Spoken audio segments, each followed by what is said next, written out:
Okay, Jesus was wanting us to know that we shall not fear the giants that are before us. As for greater is he that is in me, he says, than he that is in the world. We can do all things through Christ which strengthen us. So the scriptures was brought to me first, which was 2 Samuel, the 20, not going to be long before you, the 21st chapter and the 19th verse. And it was a battle, right, with the Philistines.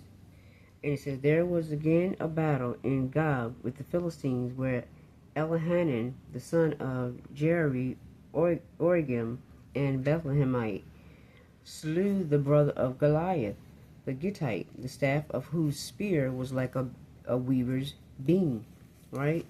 And a weaver's beam is a large, long wooden beam, right, on a loom that holds vertical wraps, threads under tension. And loom means appear large, right? And loom is a machine for weaving cloth by interlacing threads, or video messaging tool for recording screen, camera, and microphone. Right? Now just think about it, how it's supposed to be so large, right? And it's able to help you fight, is what it's saying, right? Fight for battle. The Lord is saying, though, when your giants are before you, do not be afraid, right? Because it's not you that's fighting, it's the Lord that's fighting for you and with you, right? It's not in your own strength, he's saying, but it's in the Spirit of God, right? In the power of God. It's in his strength only that you fight. Right? And I have some scriptures here. Okay, so it's reiterating again for the First Chronicles, right? 20th chapter and 5th verse. And it speaks again. And there was war again, right?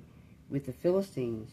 And Elhanan, again, the son of Jehar, slew Lami, the brother of Goliath, the Gittite, whose spear staff was like a weaver's beam. Remember how big the weaver's beam is. It's large, right? And there was war again with it, right?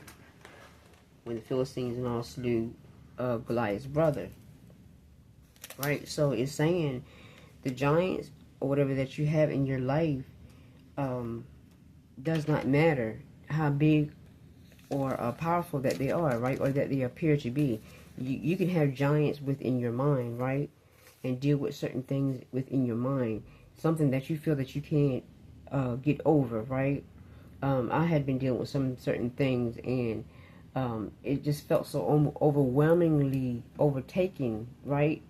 I just felt like I was being overtaken by it, right? Consumed by what was going on, what I was dealing with at the time, because it was just so much. It was too much, I thought, for me to handle, right? So I began to give it to the Lord, and I began to pray to him, right? And this is what he wants us to do. He wants us to give things to him, and wants us to pray to him to release whatever pressures and things that we're dealing with in life to him, because we cannot handle it all on our own, in our mind and whatnot, right? It's not strong enough for that. He is the vindicator, right? He vindicates us all. He fights all of our battles, is what he's saying, right? And so this is why he's there. He's there for us to lean on him, right? And to give whatever it is to him at that time when we're dealing with it. Okay, so John 15:15 says, henceforth I call you not servants, for the servant know not what his Lord do. But I have called you friends, for all things that I have heard of my Father I have made known unto you. John 5:30 reads, I can of my own self do nothing. As I hear, I judge. It says, as I hear, I judge, and my judgment is just, because I seek not my own will, but the will of the Father, which hath sent me. Right? Zechariah 4 and 6. Then he answered and spake unto me, saying, This is the word of the Lord unto Zerubbabel, saying, Not by might, nor by power, but by my spirit, saith the Lord of hosts. Philippians 4 and 3, and that reads as well.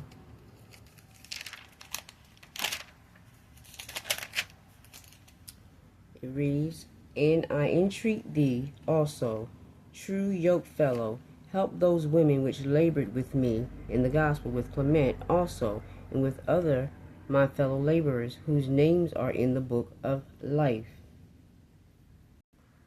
2 Corinthians 12 and 9 reads, And he said unto me, My grace is sufficient for thee, for my strength is made perfect in weakness.